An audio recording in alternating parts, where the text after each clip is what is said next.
Welcome to the most forward-thinking, inspirational podcast on the planet. Prepare to reevaluate everything you've been taught.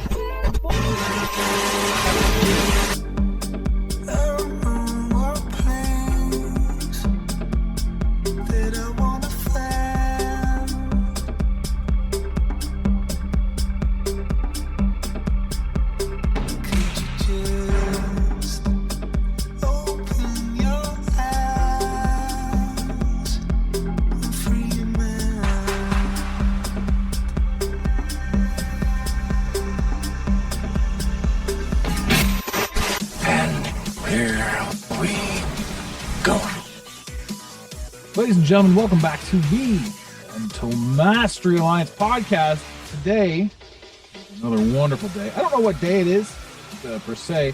I mean, technically, I know what day today is, but I don't know what day I'm going to be uploading this. So I hope it's a good day for you and me. Today, I have with us a couple of guests, a couple of really solid dudes, some dudes that I met a while back when we were looking through, I think it was Project Looking Glass. We were going through a bunch of stuff, and these guys reached out and they wanted to have me on their show. And I loved the idea. I'm not overly versed in Project Looking Glass at the time, I remember, but it's such a really cool topic. Flash forward to maybe a week ago, they reached back out to me and they've put together this video. And I want to drum up some attention to this video. It's not the greatest. It's not going to win any Oscars, but man, for the 10-15 minutes that it ran, I was entertained. So, ladies and gentlemen, for your listening pleasure, I have with us today the Airey Brothers. I think I said that right. Hey guys, how you doing? Yeah, good. How are you? Awesome. Thanks for having us. Yeah, no problem. Do you guys do a lot of spots? Do you guest on a lot of shows, or are you the ones primarily doing the hosting? Been on a few shows, probably more so as individuals, with different platforms than as a unit on other shows compared to the amount of content that we've created as the dynamic duo that is the Airey Bros. Fantastic. So, what brought upon this movie? What was the purpose of this movie? This art creation that you put out on YouTube, which, by the way, as of today, has 528 views, and I like that. Well, so Double Ripple is the film, and I am a film student at the University of Colorado, Denver. Went to film school to create better content for Airey Bros, not necessarily make movies. But since I'm in film school, I had the opportunity to make movies. And we talked to people like you. We've talked to people like Isaac Weishaupt, Michelle Gibson, got into the Mud Flood, got into the Looking Glass, and I just saw this as a way to create a story with some of the stuff that we're into that we used to distract ourselves when 2020 went down, to kind of get away from all the craziness that was going on. We got into the Mud Flood, got into Tomorrowland, the Looking Glass, Flat Earth, stuff like that. Did you guys check out Tomorrowland after we spoke about it? I watched it prior to you coming on the show because I knew I had to listen to a couple of podcasts you had done about it. Right. And then after we spoke about it, dove a little deeper. I don't know if you saw, but there are Tomorrowland pins in Double Ripple. I use that as the timekeeper pins on the members only jackets. I didn't catch it, but I like that. I have a quick clip here of the show, and I just thought this stuff was funny. So I just pulled up a spot on this. 3 crystals, 3 temples. So how does that crystal stuff work? Vibration energy. That's some Tesla shit. That's some power of belief shit. Why is that building on top of the church? That church was one of the last active timekeepers temples around. After the Mud Flood, the Dark Order began to rebuild, and they started taking over mystery schools. That building was one of the only ones they couldn't get. And no one knows when it was built because it was erected from the ground overnight. They won't fight us. They're 5G bots. They'll just distort our perception and shrink our balls. 5G? And shrink our balls. So this stuff here, like you guys hit on this right now, and I love that. Like you crossed into timekeepers, you crossed into Mud Flood, you crossed into archaic buildings, you crossed into energy sources and frequencies, all in that one minute clip. So with this, like, I mean, man, the production, I gotta say, it's so cheesy. It's entertaining as fuck. Like, Thank you. It's really good. I mean, when you guys, so many people send me this stuff all the time. Hey, check this out. Hey, watch this. Hey, we did this. Can you take a look at that? And a lot of it, I mean, I do look at it, but a lot of it gets, maybe 20, 30, 40 seconds of my time. I put this thing on and I held it on my cell phone. I just watched the whole thing all the way through. I stopped what I was doing and I watched this whole video of yours. So, which again led me to have you guys back on here, or have you on here the first time. Let us to have another conversation. Yeah, there we go. That's the stuff. So how did you, when you were putting this together, how did you, where were you sourcing? What were you writing? Because it's pretty actually, like, the stuff that you put in there is certainly one of those things, like, it's a 101. Like, the whole thing is a giant 101 of what you should start looking into. I'm curious as to how you amalgamated the whole thing and wrote the story on it. Yeah, so there's a lot, right? And just to kind of go back to that clip, the power of belief, the line was actually supposed to be, that's some biology of belief shit, and that's the Bruce Lipton book. Mm-hmm. And that was something that I had gotten into back in the day, probably 2011. And there's a lot of that early Joe Rogan stuff in here. There's a Bruce Lipton quote at the beginning that I used. I had a lot of those old podcasts that I used for that. And then kind of going into some of the Jolly West stuff, I listened to that Rogan podcast with the guy who wrote Chaos. So that was Tom O'Neill. So that was one of the things that kind of brought me down that rabbit hole of all the things kind of connecting. And what were some of the other things that he had mentioned in there? Well, I think also too, just being here in Denver, there is some fascinating architecture in terms of, we have the four major original high schools in Denver, like the one you see in the video. They look like no other high school I've ever seen. They even look like, more like they would be on college campuses. So, Farmers market. Yeah, we used to go to the farmers market here in the summertime, which is at that school.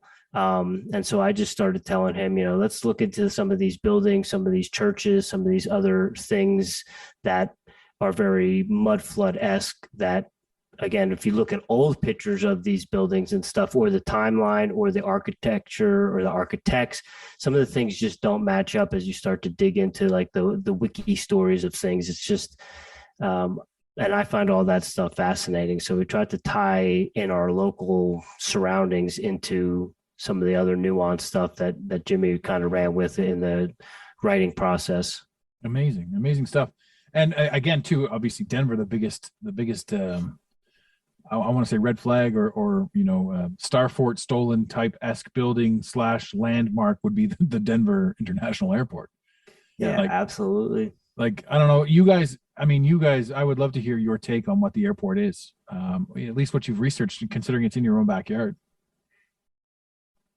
Well, it's, talking with Michelle Gibson, there's some interesting, and then Michael Juan as well. They talk about the 40th parallel, and how both Denver and Boulder kind of sit right within a few degrees of that 40th parallel. And you can kind of look into some of, the things that have gone on historically within that 40th parallel, and then just the story of the airport itself, how the original airport that was in Stapleton was a perfectly good airport.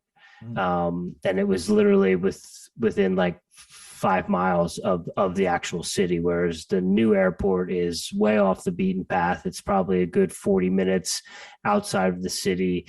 The Blue Horse, the Blue Stallion, killed its creator. Its head fell off in the final finishings of it, and then fell on the guy that created it and killed him. There's that plaque in the main vestibule that is it's not, is it the New World? It's like not the New World Order, but there's some kind of plaque humus type of thing, sort of dedication to a organization that has never existed. And then you have all of the murals themselves that are kind of very New World Order, post-apocalyptic things that are just hidden in plain sight. And even recently, past couple of times I've traveled, they've had, with construction and stuff going on at the airport, they have like like lizard people, like billboards are like, oh, they're kind of calling out what the conspiracies are, and it's just like right in your face that they're blatant with it about just the fact that they know that there's conspiracies and all kinds of crazy stuff going on. And there's also they built like a 5-story building and then they buried it. I don't know if you've heard about that. So there's kind of like the man-made mountain at the airport, and it's basically they built a 4 or 5-story building and then just filled it in and covered it with dirt. Is it a usable building to your knowledge? As far as I know, yeah. I mean, there's stuff going on in there, yeah. You got to ask about that. I heard, I don't know, I can't remember where I picked this one up, but the major airports, I mean, with regards to frequencies and with regards to the mud floods and all that, the Denver airport was built on top of an entrance. So a lot of New York City is built on top of an entrance. The JFK airport is also built on top of an entrance. And I think right next to, or probably right on top of, or where the general hospital is in New York, not the general, but where the main hospital is in New York, it's also on top of an entrance to the mud flood underworld. And again, it sounds crazy talking about this to anybody who came to this show looking for some motivation. It's going to be clearly marked. We're into conspiracies this time, but the thing is with this, and I'm not 100% versed on it, obviously, but what's referred to as hypertravel, the ability to get places quickly underground. So whatever was down there, whatever pre-existing, sort of technology existed in previous civilizations, stuff that you would have seen in quote unquote Tomorrowland, the hyper rails that were in that, they apparently do exist underground that we're not allowed and we're not privy to know about. But it's how you can get from New York to LA in like 40 minutes. And it's another reason I've been told, another reason why they moved the airport in Denver out into the middle of nowhere, because there was a tunnel that also went out that way. Go ahead. There's also, and Rich, I'm sure this is what he was going to say, but there's that NORAD connection to Colorado Springs, and supposedly there's some underground travel that happens from the springs to the airport, and there's a bunker or what have you if there's something that goes down. Yeah. We can get in, with all that spoken of. Like, I mean, I see that. I see what they're doing, and I see the thing. It ties back into your clip. And you were talking about some power of thought, stuff the guy was going on in there. This vibration, this frequency, in this world, in this reality in which we certainly reside in right now, is very much relating to the frequency in which you choose to view things, look at things, see things, do things, and all that sort of stuff. So it's funny, as we sit here and we talk about this, the three of us talking about this, it is a reality. These are the things that we're focusing on right now that have our attention. But the minute we choose to focus on something more, something higher, something else that we can do, all of this stuff goes away. And people will say, oh, it doesn't go away. It just, it's just because you're not looking at it doesn't mean it's the ostrich in the sand. I'm like, not technically, it goes away. I mean, because if you can do all of these things and see all of these things and change your vibration and change your frequency, you can start seeing things differently. Like all of these people and all of the stuff that we have the ability to talk about right now, I find is the very thing that pushes us into the next realm, the next level, for us to sort of overcome this, to understand this, to comprehend this, pushes us into the next realm. Again, leading us to overcome something else and learn something new and overcome and overstep something. So all of the absurdities to which we're referring now are essentially our destination, our purpose, our focus, the thing that's pulling us into the next chapter of what comes next. Which leads me to my next question for you guys. What do you think, after everything that you've put together and everything that you've seen, what do you think is a likely outcome to this, or what, like, the purpose of all this? Have you guys extrapolated into what this might be, what it could mean, what it means for you specifically as a couple dudes living in Denver? do you see where your lives are going or anything based on the information that you've acquired that maybe some people don't have? That's a good question. I gotta think on that one. I think, man, there's so many ways I can answer that. The way I see it is,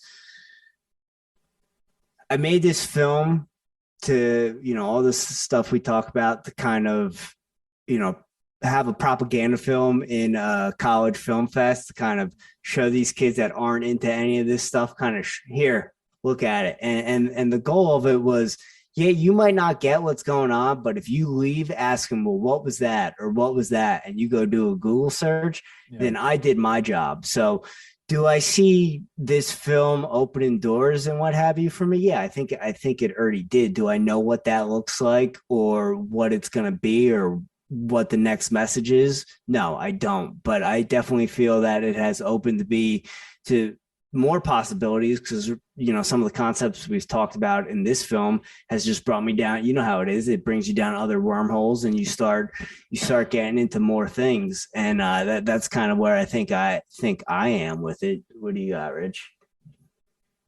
It's I definitely have a vision as to where I'm going or where I want to go. What does that look like? I got you on the spot right now, Rich. I want to get as far away from technology as possible. I want to be like, Ted Kaczynski living in a cabin minus the Unabomber aspect to it. No, but like I'm looking more of like homesteading and community and doing those sorts of things. And you mentioned before, like people saying, "Oh, well, does it exist? If it doesn't exist if you don't acknowledge it." That goes back to that old philosophical statement, like if a tree falls in the woods and no one's there to hear it, does it really make a sound? And the answer to that, by the way, is no, it doesn't. And I think that's the same for social media or the internet. It's if you're not there, it doesn't exist. Yeah. And so that's kind of what this, not just this movie, but like topics surrounding this movie and obviously the last 2 years has led me to believe, like, I want to be like doing community things. I want to be doing sharecropping, farming, hunting, those sorts of things. Not necessarily for like a crazy prepper type person, but just over a way of life. For all that, just how I want to live my life. Yeah. Yeah. No, and that makes a lot of sense. And like that's completely in alignment with a lot of people that I'm familiar with. It's also, it's essentially my goal as well. What I wanted to do in the future is basically get or build, but probably just acquire a nice chunk of acreage with a house, with a large house, like an 8-bedroom house, and then sort of put buildings on it and have people of like mind just come and cultivate the land and enjoy. We're in. Well, there you go. And there's a lot of people I know that are totally down with that. And especially when you get into Canada, Northern Canada, it's wide open. It is wide open. You can hundreds and hundreds of acres that you can just homestead on. And there's streams everywhere. It's one of those things where like this was talked about sort of like, if this is what you wanted back in the day, you were absolutely nuts because there was so much abundance of everything. Why wouldn't you? Blah, blah, blah.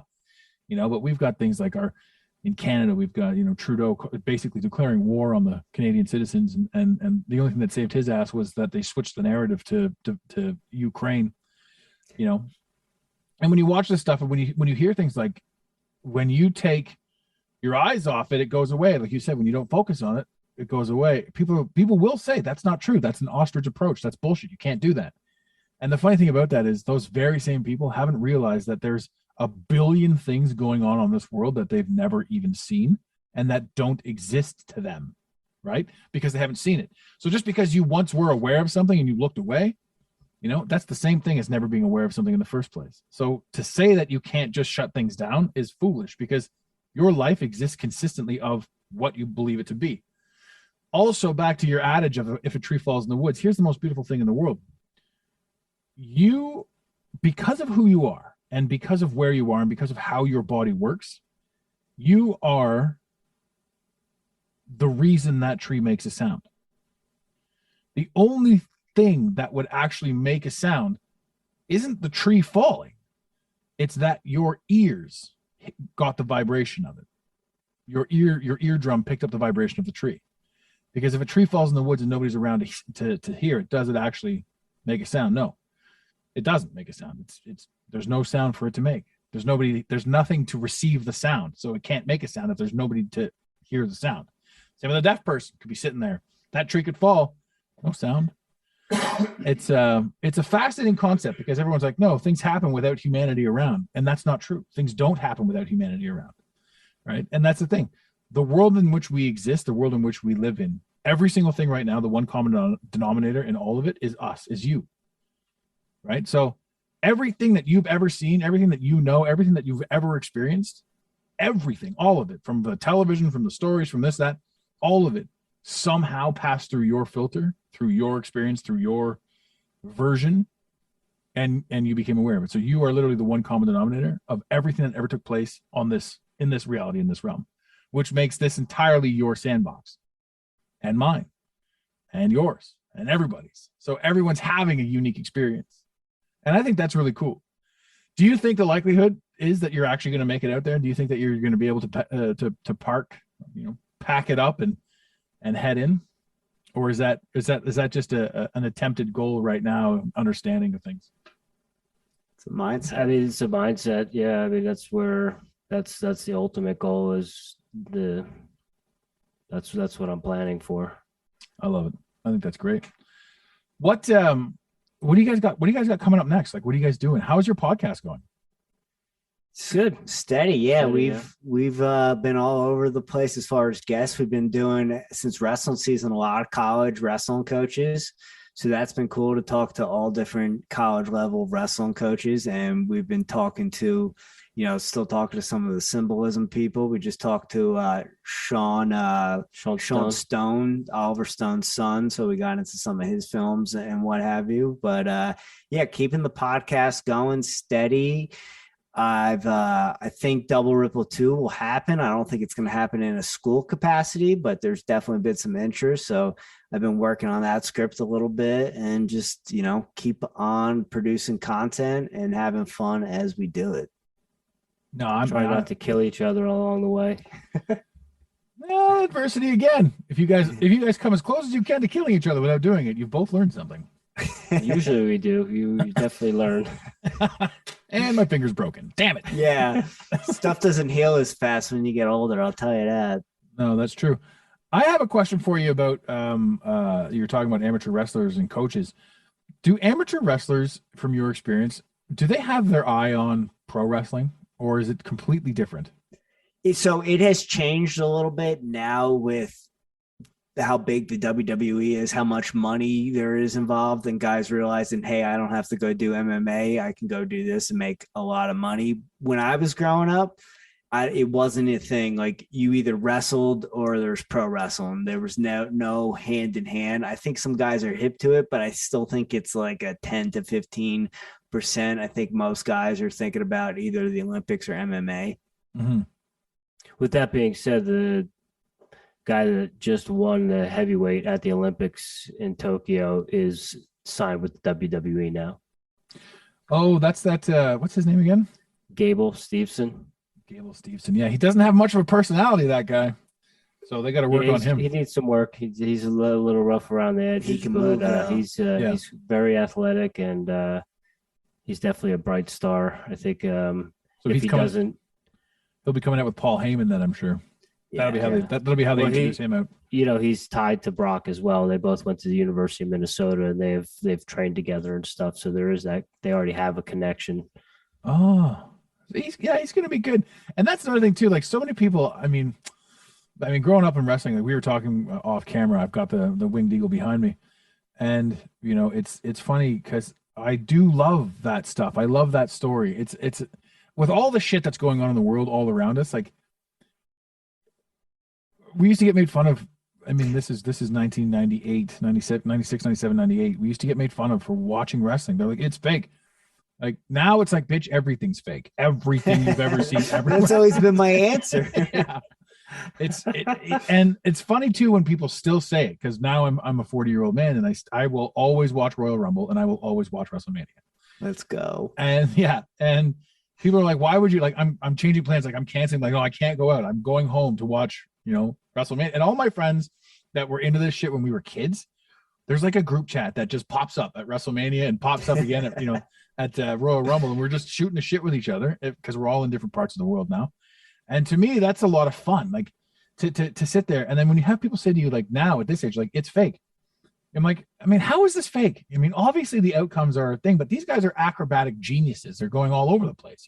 You're watching a Cirque du Soleil stunt show, pageantry, passion, fireworks. What's not to want to watch in this sort of thing? Now, I mean, I laugh in my old age. I don't want to see people get hurt.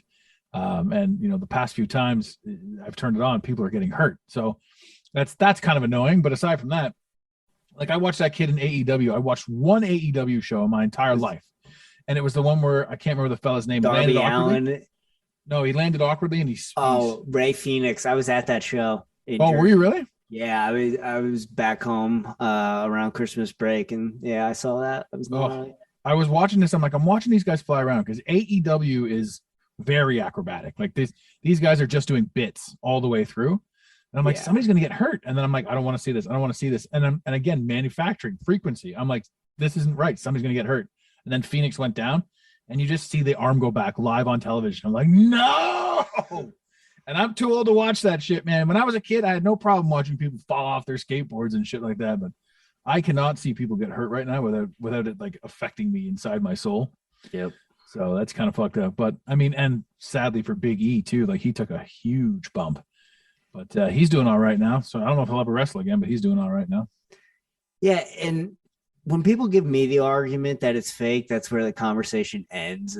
So's the news, right? What do we got to talk about? The news is fake. And, like you said, these guys are putting their bodies on the line every time out. I enjoy AEW. I enjoy the sports aspect of it. Mm-hmm. However, as a film student, WWE storylines are not that good right now, but as a film student, their production quality is what I watch for, how they're doing it production wise. I think they're better than the NFL. I think they're better than NASCAR as far as a live event. I don't think anyone does it better production wise. And I'm enjoying what Cody Rhodes is doing right now. I really like how he went to AEW, made a name for himself, came back and got paid, is a superstar. It's neat too, the Cody Rhodes story. Pulling this out. I mean, I could talk about this for hours. And then you know what the funny thing about if we do go down this, well, I mean, we are doing it. This is the first time that it's ever really been talked about or discussed on this show, the wrestling and what it means.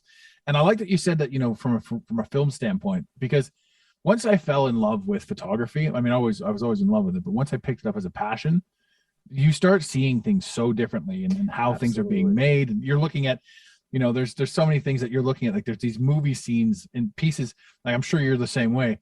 There's like this scene in a movie where something major's happening, but somebody's holding a camera, and you're more interested in the camera that they're holding or the equipment that the character is using, while thinking about the shot and how the angle is that they're actually shooting this whole scene on. And I'm sitting there watching this stuff, and you see things like they've got the lighting and they've got triangles and shit coming down, like they've got the person positioned. It's, I don't know. I see this stuff and it just makes me laugh.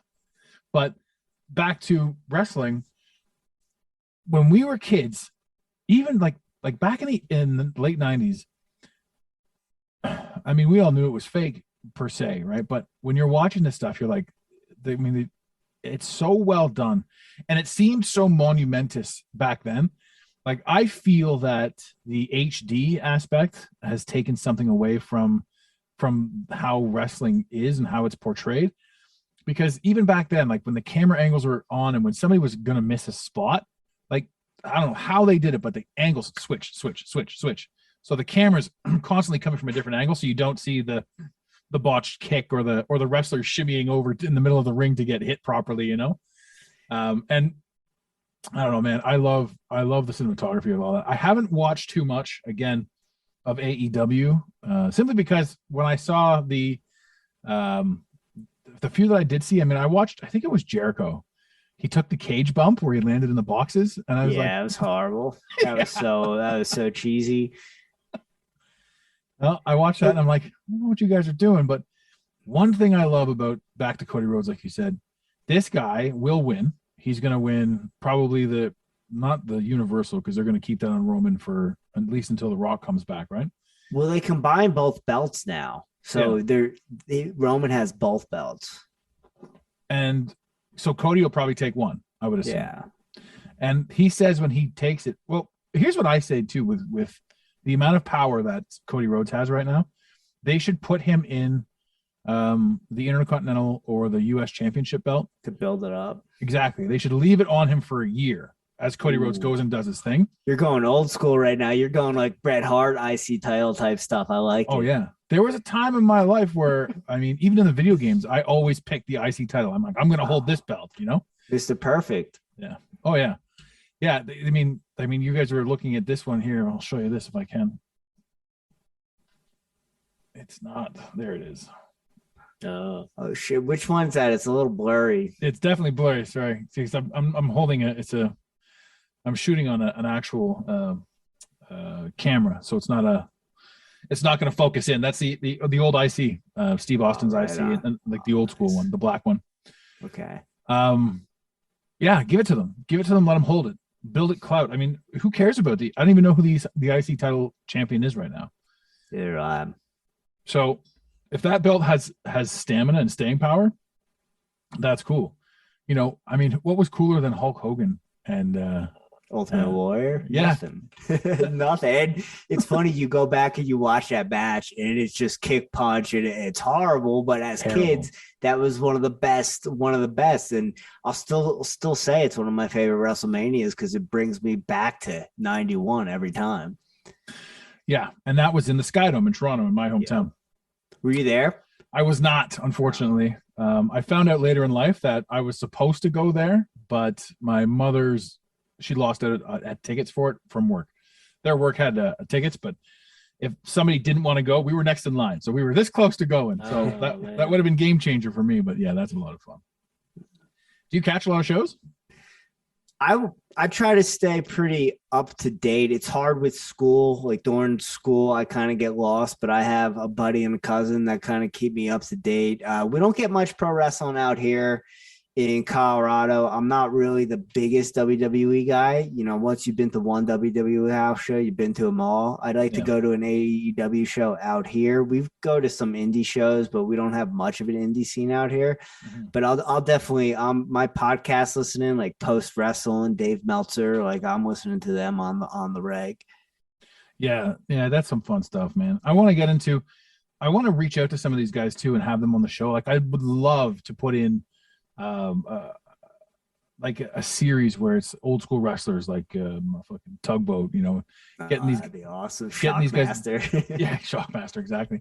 Just asking them because I met him a few times at some signings and stuff like that, and I guess you know the idea would be to put him on the show and just tell me your stories about what it was. Yeah. But now everybody's shy to do that after the whole what was that I want to say Wrestling with Demons, but it was the Dark Side of the Ring. Dark Side of the Ring, yeah. Yeah. Well, yeah, the whole Ric Flair thing that kind of blew up in his face, but now he's getting back in the ring. So there's all that going on. It kind of looks like he's off the rails again now that he got divorced. Seems like he's wheeling and dealing. Yeah, I've seen some of his stuff out there. It's creepy. He's 73 years old. He's not supposed to be in the clubs. Like I get what he is and I get who he is. You know, but I mean, it's too much. And, you know, I see this stuff and I just laugh because he wants to, he's been sanctioned. He's getting in the ring. Like, I don't know what promo is going to put him in the ring. So I believe Jim Crockett Promotions, because they're Conrad Thompson, who does that whole wrestling network. It's escaping my mind right now. He does Something to Wrestle With. He does Ric Flair's podcast, Tony Schiavone's. He's got like 6 of them. Jim Ross's podcast. He's doing a StarCast. And Jim Crockett Promotions is doing a show, like a one-off show. And supposedly what I heard, it's going to be Ric Flair and RTR versus the Rock and Roll Express and someone they pick. And the Rock and Roll Express isn't young either. They're in their 60s. Steamboat. I heard Steamboat rejected it after thinking about it for a week. That would have been kind of neat. But Steamboat killed it. Like, what is it? It was probably like 10 years ago now. Yeah, with Jericho. Jericho when they did the whole wrestler thing. Yeah, that's right. Yeah, that was about the movie. Mickey Rourke. Yeah, Mickey Rourke. Yeah. Oh fuck. Wow, that's fun. That's memory lane. That's good times right there, man. No, that's funny. So I don't know if you noticed, but in Double Ripple, when I'm showing the boards that connect everything, there's a Ultimate Warrior Hulk Hogan picture of them in the hand grip from WrestleMania 6. I put it on there. You see it a couple times. I didn't catch that. Man, that's good though. I mean, I'm looking at your background right now. Is that selective? Is this a purposeful background, or is that just? Yeah. So that Vinny Paz poster that's on the board on the right, I don't know if you've ever heard the song End of Days, but he just discloses a lot of conspiracies. And that song came out in 2010. And that really hit me to a lot of things. It talks about George Bush being the grandson of Aleister Crowley, talks about pyramids on the moon, talks about fluoride in the water, Black Pope, stuff like that. Temple. So if you look at that board, that's everything from that one song is connected to that song. What what was it? End of Days by Vinny Paz. He's from Jedi Mind Tricks. The greatest form of control is where you think you're free when you're being fundamentally manipulated and dictated to. One form of dictatorship is being in a prison cell and you can see the bars and touch it.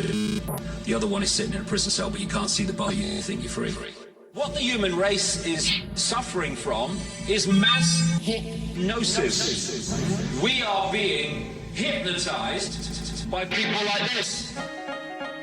Newsreaders, politicians, teachers, lecturers.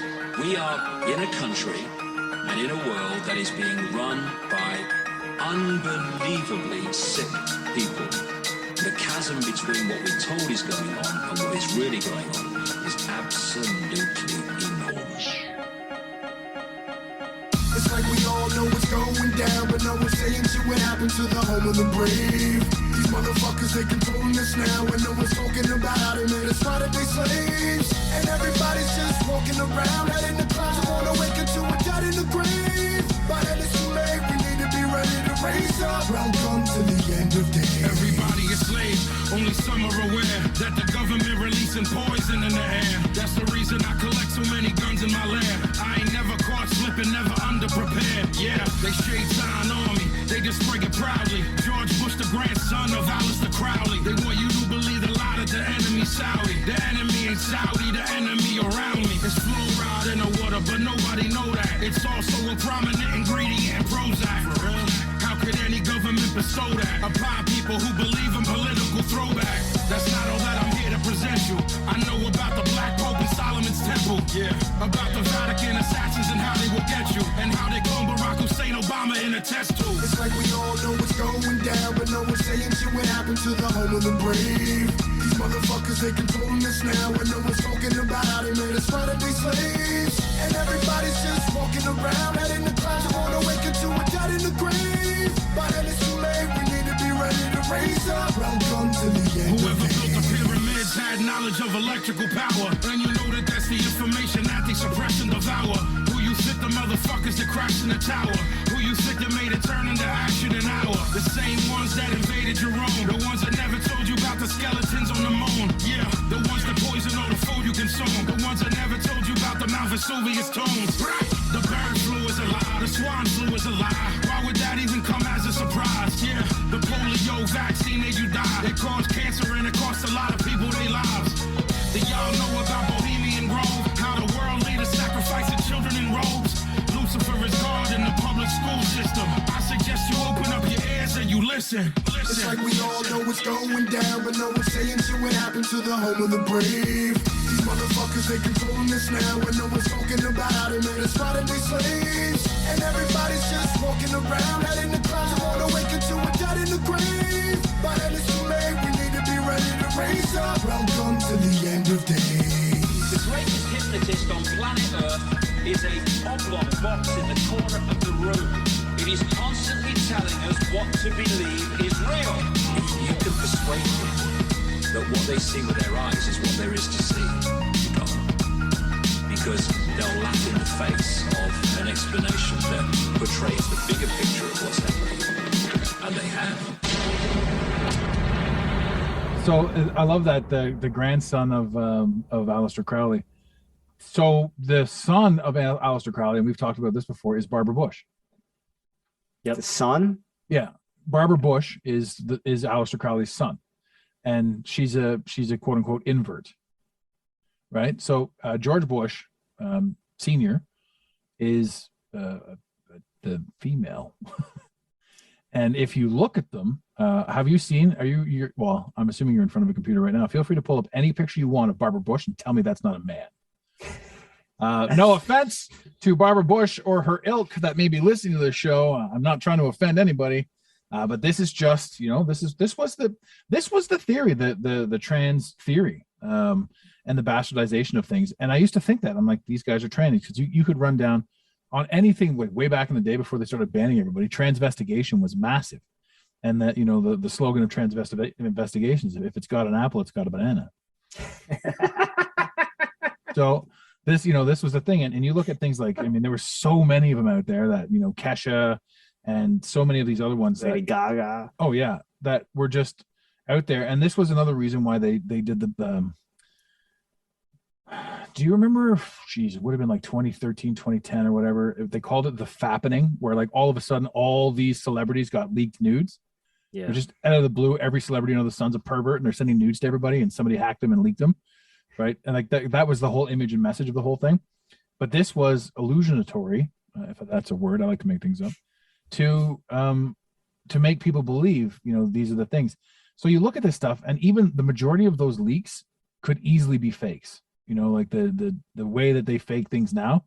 I mean, there's fakes that we know about, which are clearly fakes, and there's fakes that we would have no clue. Like that guy running around on Instagram right now with the Tom Cruise face. I don't know if you've seen him. He looks exactly like Tom Cruise. It's a skin. He's wearing a fake face. He's doing Tom Cruise things. Well, Adam, speaking of the fakes, and this was from your podcast when you came on Airey Bros, you were talking about repurposed celebrities. So I don't know if you saw, we got some Nick Cage references in here. I got the Baldwins, Michael Phelps repurpose, a bunch of stuff that you had mentioned I had looked into, and that also got on the boards as well. Amazing. Yeah, there's a lot of stuff. I mean, there's a lot of stuff. When I was on your show, I remember not knowing too much, again, like about Looking Glass, enough to talk a minute on it, but how it's tied to so many other things. The fact that, again, what you're looking at is what you're creating. If you've got the ability to look into the future, you're looking at it in this moment in time, which means you're technically creating it by focusing on it. And when you can't see it anymore, which is what they said, all Project Looking Glass things ended at a certain time, and we surpassed that certain time, which is again where the Mandela effect gets tied in as well. So when the Mandela effect comes into certain things, you realize that the timelines that were supposed to be, the possibility of timelines, and you're seeing it in all movies everywhere right now, the timelines that are like the multiverse of this, the multiverse of that. There's a new movie that came out yesterday or the day before that's, what's it called? So-and-so and Everything Everywhere All at Once. I don't know if you guys have seen this or heard of this. Let's see if I can dig it right up. But this is something that is definitely needs to be watched right now. But it's this message that's out there right now is definitely one of multiverses, collapsing multiverses, which is right in line with Project Looking Glass. So yeah, it's Everything Everywhere All at Once is the name of the movie. Look into it. Yeah. Well, and have you seen it yet? No, like it came out the other day. So it'll be streaming. It'll be streaming on one of the boxes or somewhere. Okay. A buddy of mine just watched it, and he's got one of those IPTV boxes, so it's out there. I don't know on what service or what have you, but it's out there and it's in HD and it looks pretty good. It's got the kid, the main guy that's looking for the woman, like the main hero type sidekick protagonist. No, the main guy that kicks off the story is you guys remember the Goonies? Hell yeah. Yeah, right. Anyone from the 80s, right? So it's Data from the Goonies. Right on. Booby taps. Yeah, he's old now, man. Everybody got old, but yeah, so he's in that, and that looks like a lot of fun. But so that's the story that's going on right now, which is Looking Glass failed for whatever reason, because maybe it was a nefarious purpose or what have you, or it's just something for us to talk about. But in the failing of Looking Glass, the timelines are collapsing, which is the Mandela effect. Mandela effect is changing things as the timelines are merging into each other. You guys are familiar with the Mandela effect, I'm assuming? Absolutely. Yeah. The craziest one that I saw recently is Coca-Cola. Like if I tell you the Coca-Cola logo, you can picture it in your head, right? Definitely. Okay, so you've got it in your head. Tell me where the dash is in Coca-Cola. In the middle. It's between in the middle between Coke and Cola, right? Yeah, but it's like right in the middle, right? Yeah. Yeah, no, it's not. That's the shit that blows me away. I'm looking at this going, what? Why is this? Anyway, now it's at the top. So yes, it's between Coca-Cola, but Coca-Cola is now all one word. It's always been all one word, and there's a tiny dash at the top of between Coca-Cola. Yeah, see, those are like the visible glitches, right? Those are the visible glitches to let us know. And we still like, who knows? Yeah, exactly. Well, that's us taking it down, though, going, maybe I got it wrong. How did you both get it wrong? How did you both get it identically wrong? Yeah. You're looking it up right now. Wow. Is your mind hurting right now? Wow. Right. So you can look at anything Coca-Cola from the 50s, and that was the logo. That's crazy. So, I mean, I love that stuff because that is absolutely everywhere in all aspects of everything. And it's what we focus on. How can we all be wrong about the same thing? Because it's where we're coming from. It's, I don't know. I mean, it's a powerful piece. The Mandela Effect, Looking Glass, your program, your production. I basically had you guys on the show and talk to you the majority of the time. My audience would be like, bitch, you talk too much. Sometimes I do. Sometimes I get excited, but no, what are you gonna do? So good, you got that radio voice. So yeah, you're mesmerizing and hypnotizing. Yeah. I'm filling you all with fantastic information right now. Believe me or don't believe me, but it's going to happen. Is there anything else that I can have you guys drop to my audience? Basically, I want my audience to sort of check your show out. Check out that video. It's a good one. Yeah, check out Airey Bros. We drop Airey Bros Radio. We drop new episodes every Tuesday, all podcasts and platforms, YouTube. Check out Double Ripple. Double Ripple is a metaphor for flat Earth being the gateway, right? Once you open up to flat Earth, it's not that the Earth is flat, but it's going to bring you down the wormhole, give you some options on some other things that are going to open your eyes up to everything, creating a ripple effect that's going to have you think about other things. Also, our last name is Airey, the guy who discovered the Earth was flat. His last name is Airey too, so there's a little tie in there that we use for the theme of the film. But Adam, thanks for having us on. Thanks for the conversation and the information you put out that inspired me when I was writing my film. And thanks for just having us on to talk about Double Ripple. I really appreciate it. Oh, man, we talked about more than just Double Ripple, but it was good to introduce my audience to you guys and to your personalities because both of you guys are rock stars. I've had fun on your show and again on this show as well. Did you want to say anything? No, it was just good to see you again. Good to hang out. We appreciate you having us on. And I mean, there's a little bit of something in our catalog for everyone. So if you're truth seeker, conspiratorial minded, we've got plenty of stuff all the way from Mud Flood, Flat Earth, the 2020 and beyond, and then some other deeper things. But we've also got health, wellness, performance stuff on there. And then, we do get into a little bit of wrestling. So if any of your audience likes to go down that rabbit hole, we go down all those roads as well, too. But thanks for having us on, Adam. I appreciate it. Absolutely, guys. It's been a lot of fun. We'll do it again, either on your show or on mine. But ladies and gentlemen, in the infamous words of Red Green, keep your stick on the ice. Thank you for listening to today's Mental Mastery Alliance podcast. Let the team know you're listening by using the hashtag MMA and Mental Mastery Alliance. Want more motivation? Be sure to follow online on Instagram at Mental Mastery Alliance and on Facebook at Mental Mastery Alliance. And remember, your perception creates your reality. Make it a great day. You got it, Pontiac.